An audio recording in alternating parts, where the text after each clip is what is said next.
बिस्मिल्लाहिर्रहमानिर्रहीम। मैं ज़ीशान फ़रीद आप दोस्तों की खिदमत में एक मरतबा फिर हाज़िर हूँ। जब खेत में पानी की कमी हो जाए तो उसका सबसे पहला असर ये होता है कि ज़मीन के अंदर पानी की मिक़दार कम हो जाती है। इसके अलावा पत्तों से पानी का इखराज बढ़ जाता है, जिसकी वजह से पत्तों के खलिए खुश्क होकर पत्ते सख्त होना शुरू हो जाते हैं और पत्ते विल्टिंग पोजीशन में मुरझाई हुई सूरत हाल बन जाती है। इसके अलावा पानी की कमी की वजह से जड़ों की बढ़ोतरी भी रुक जाती है। इसके अलावा पौधे के अंदर पानी की कमी की वजह से पौधा खुश्क होकर मरना शुरू हो जाता है, पत्ते गिरना शुरू हो जाते हैं। इसके अलावा एक इंतहाई अहम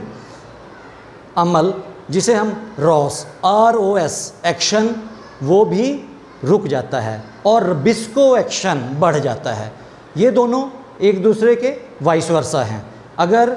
ROS एक्शन बढ़ेगा तो रबिस्को एक्शन कम हो जाता है। खलियों के अंदर वो प्रोटीन बनना बंद हो जाती है जो पौधों में क़ुव्वत मुदाफ़ियत पैदा करने के लिए इंतहाई ज़रूरी है। इसके अलावा एंजाइम्स का बैलेंस डिस्टर्ब हो जाता है। एंजाइम्स जो मुफीद प्रोटीन पैदा कर रहे होते हैं वो डी फंक्शन हो जाते हैं, उनकी फंक्शनिंग डिस्टर्ब हो जाती है और इंतहाई सूरत हाल में वो डी नेचर हो जाते हैं, अपनी शक्ल व सूरत तब्दील कर लेते हैं। जैसे ही उन एंजाइम्स की शक्ल व सूरत तब्दील होती है, उनकी फंक्शनिंग भी बिल्कुल ही उलट हो जाती है। इसके अलावा पौधा अपने स्टोमेटास को बंद कर लेता है और स्टोमेटा के बंद होने से पानी का इखराज पत्तों से कम हो जाता है। अगर पानी की शदीद कमी ना हो तो फ्लोइम नालियाँ उस वक्त तक अपनी फंक्शनिंग को नॉर्मल रखती हैं। जैसे ही पानी की कमी वाक़या होती है और पानी का स्ट्रेस पौधों के ऊपर आना शुरू होता है तो पौधा कुदरती तौर पर एब्सिसिक एसिड की मिकदार, एब्सिसिक एसिड की प्रोडक्शन को तेज़ कर देता है, क्योंकि एब्सिसिक एसिड वो हार्मोन है जो कि पौधे का दिफाई निज़ाम मजबूत करने के लिए इंतहाई अहम जुज़्व है। आखिर में हम एक इंतहाई ख़तरनाक स्ट्रेस या दबाव की बात करेंगे, और ये दबाव हमारी फसलों में बहुत ही नॉर्मल और आम देखने में मिलता है। हम मुख्तलिफ़ बीमारियों, कीड़ों मकोड़ों को कंट्रोल करने के लिए फ़सलों के ऊपर मुख्तलिफ़ किस्म की जहरें या केमिकल्स का स्प्रे करते हैं, मगर बदकिस्मती के साथ हमारे मुल्क के अंदर ज़्यादातर जहरें और केमिकल्स वो हैं जो कि फ़सलों के ऊपर बहुत ज़्यादा स्ट्रेस या दबाव पैदा करते हैं। हालांकि हमने तो जहरें स्प्रे करनी थी कि हमारी फसलें बीमारियों से महफूज रहें, हमारी फसलों के अंदर कीड़े मकोड़े हमला ना करें, और अगर कीड़े मकोड़े मौजूद हैं तो उन कीड़े मकोड़ों का ख़ात्मा हो जाए। मगर वो जहरें या केमिकल्स इस कदर ज़्यादा स्ट्रेस या दबाव पैदा करने का सबब बनते हैं कि वो पौधे के पैदावार को कम करने का सबसे बड़ा ज़रिया है। जब हम मुख्तलिफ़ जहरें जिनमें ख़ुसूसन पैराथ्राइड्स या वीडेसाइड्स जब स्प्रे किए जाते हैं तो पौधों के ऊपर अमूमन हमें 3-4 अलामात नज़र आना शुरू हो जाती हैं। स्प्रे करने के साथ ही हमें क्लोरोसिस यानी कि पीलेपन की शिकायत मिलती है। अमूमन ग्रोथ स्टंटेड हो जाती है, फसलें रुक जाती हैं, पत्तों के ऊपर स्पॉट्स, धब्बे पड़ना शुरू हो जाते हैं और इंतहाई हालतों में फसलें मोर्टेलिटी की तरफ या मर भी जाती हैं, टर्मिनेट भी हो जाती हैं, और वो सिर्फ़ और सिर्फ इन जहरों के सख्तपन की वजह से स्ट्रेस पौधों के ऊपर आता है। यानी कि ये जहरें, केमिकल्स, इंसेक्टिसाइड्स, वीडेसाइड्स, हर्बेसाइड्स हमारी फसलों की पैदावार को कम करने में बहुत बड़ा रोल अदा कर रहे हैं। हमें देखना ये है कि हमने वो जहरें या वो केमिकल्स का इंतखाब करना है जो फसलों के ऊपर, पौधों के ऊपर या तो बिल्कुल ही स्ट्रेस या दबाव ना दें, या अगर उनका दबाव मौजूद है तो वो इंतहाई माइनर या बहुत ही कम मिकदार में होना चाहिए। अदरवाइज़ स्प्रे हमारे फसलों के ऊपर बड़े स्ट्रेस यानी कि बड़ी पैदावार में कमी का सबब बनते हैं। अमूमन हमें जब भी पैराथ्राइड्स स्प्रे करें तो हमें पैराथ्राइड्स को बार बार रिपीट नहीं करना चाहिए। हमें एक ही ग्रुप के जहर बार बार रिपीट नहीं करने चाहिए। अमूमन जब टेम्परेचर ज़्यादा होता है उस वक्त भी जहरें फसलों के ऊपर बहुत ज़्यादा स्ट्रेस का बाइस बनती हैं। इसके अलावा जहरों का स्ट्रेस पैदा करने की और वजह हमारी एप्लीकेशन टेक्निक भी है। अगर हमारी एप्लीकेशन टेक्निक, स्प्रे की एप्लीकेशन टेक्निक ठीक नहीं तो इसके सबब भी हमारी फसलों के ऊपर इंतहाई किस्म का स्ट्रेस वाक़या होता है और इस स्ट्रेस की वजह से हमारी पैदावार में बहुत हद तक कमी वाक़या हो जाती है। तो अब हमें देखना ये है कि नंबर 1, हमें उन जहरों का इंतखाब करना है जो स्ट्रेस फ्री हों और उसके लिए पाकिस्तान के अंदर फोर ब्रदर्स बायो ट्रेडर्स इंतहाई ज़बरदस्त और नई टेक्नोलॉजी लेकर आई है जिसे हम स्मार्ट एग्रीकल्चर का नाम देते हैं। स्मार्ट एग्रीकल्चर से मुराद जहरों का सख्तपन फसलों के ऊपर हरगिज़ नहीं है, हरगिज़ स्ट्रेस नहीं आता स्मार्ट एग्रीकल्चर की जहरें केमिकल्स इस्तेमाल करने से। ये वो जहरें हैं अगर हम फसलों के ऊपर स्प्रे करें तो ये फसलों और पौधों की पैदावारी पोटेंशियल को हरगिज़ डिस्टर्ब नहीं करती। मतलब कि इन स्प्रेयों के जहरों के स्प्रे करने से पौधा अपनी मुकम्मल पैदावारी सलाहियत के मुताबिक हमें पैदावार देता है और इन जहरों का किसी सूरत में भी फसलों के ऊपर मनफी असर या दबाव नहीं है। इस टेक्नोलॉजी को मुतारिफ़ करवाने में फोर ब्रदर्स बायो ट्रेडर्स ने पाकिस्तान में एक इंतहाई अहम और पायनियर का रोल अदा किया है। इसी सबब से जहरों के स्ट्रेस फसलों के ऊपर ना आने की वजह से जहाँ भी स्मार्ट एग्रीकल्चर की जहरें इस्तेमाल हो रही हैं वहाँ पर ठीक बिजाई से लेकर हार्वेस्टिंग तक, कटाई तक फसलें खुशहाल और विगरस और बहुत ही खूबसूरत हालत में रहती हैं और हरगिज़ ये शिकायत अल्हम्दुलिल्लाह कहीं भी नहीं मिलती कि वीडिसाइड्स स्प्रे किया उसकी वजह से फसल रुक गई, अब उस फसल को चलाने के लिए दोबारा से हमें यूरिया यानी कि खुराक देनी पड़ रही है और पानी लगाना पड़ रहा है। जहाँ भी स्मार्ट एग्रीकल्चर की वीडिसाइड्स या कोई भी पैराथ्राइड स्प्रे होगा वहाँ पर इस स्ट्रेस से, जो कि केमिकल का स्ट्रेस होता है, इस स्ट्रेस से तो हम बच सकते हैं। अब हमने ये देखना है कि हम मौसमियाती दबाव, हाई टेम्परेचर और लो टेम्परेचर के दबाव से किस तरह बच सकते हैं और साथ ही साथ हमने ये देखना है कि पानी की कमी बेशी या खुराक की कमी बेशी के दबाव से भी हम किस तरह बच सकते हैं। और उसके लिए एक मरतबा फिर फोर ब्रदर्स बायो ट्रेडर्स एक टेक्नोलॉजी लेकर आया है, एक लेटेस्ट टेक्नोलॉजी मुतारफ़ करवाई है जिसका नाम है मीनो एसिड। मीनो एसिड वो टेक्नोलॉजी है कि जिसके इस्तेमाल के ज़रिए हम पौधों के अंदर इतनी ज़्यादा क़ुव्वत मुदाफ़ियत पैदा कर देंगे कि पौधा हर किस्म के दबाव को मैनेज करने, उसको एब्ज़ॉर्ब करने, उसके असरात से बचने के लिए वो तैयार हो जाएगा। दरअसल मीनो एसिड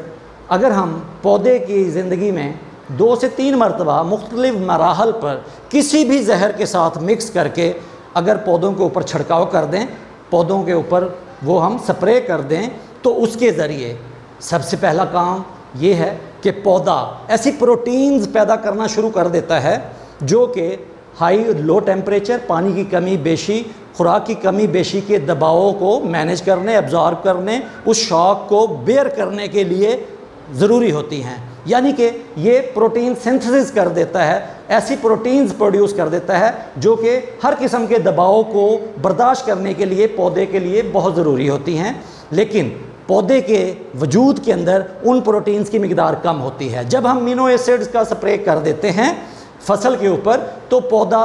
खुद की सलाहियत, पौधे की उस प्रोटीन को पैदा करने की सलाहियत 4 टाइम्स बढ़ जाती है, जिस प्रोटीन के ज़रिए पौधा गर्मी, सर्दी, खुश्की, पानी की ज़्यादती और खुराक की कमी बेशी को बर्दाश्त कर सकता है।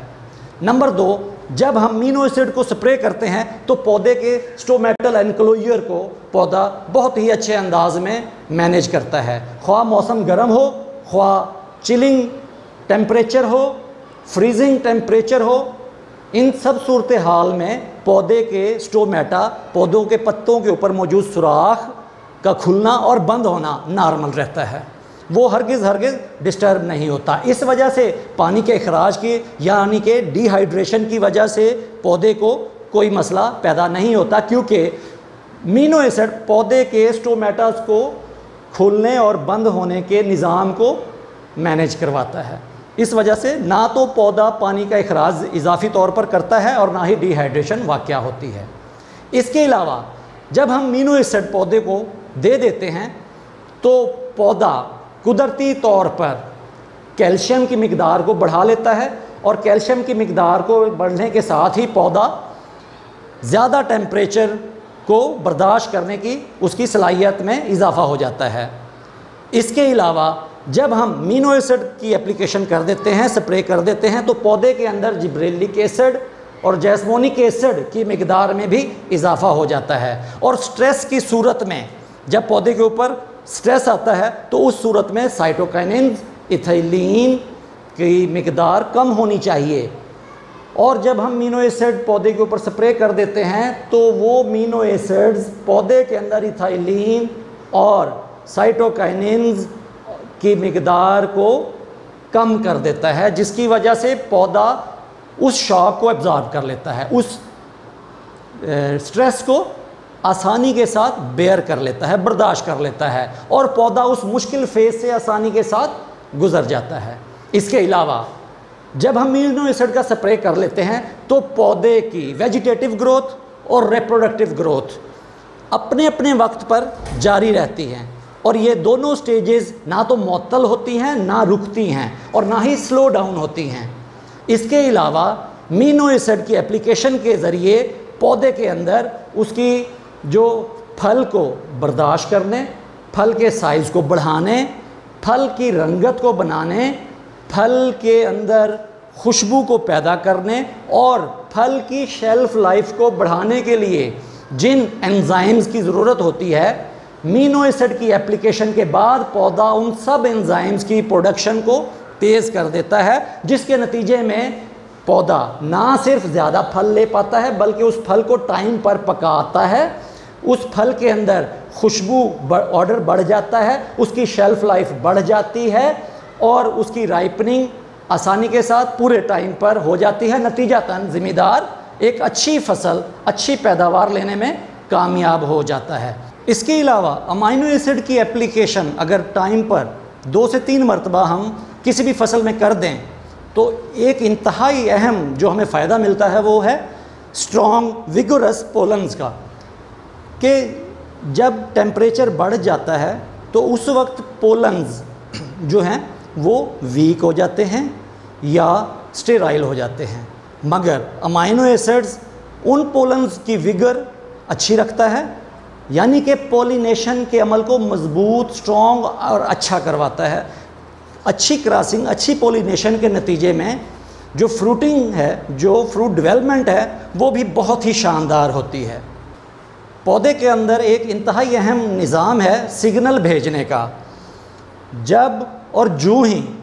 पौधे के पत्तों के ऊपर, पौधे के जिस्म के ऊपर मौसम का, गर्मी सर्दी का, पानी की कमी बेशी का, खुराक की कमी बेशी का या कीड़े मकोड़ों का स्ट्रेस या दबाव वकू पजीर होता है, शुरू होता है, तो सबसे पहला काम ये होता है कि पौधे के पत्तों के अंदर जो सेल्स या खलिए मौजूद होते हैं वो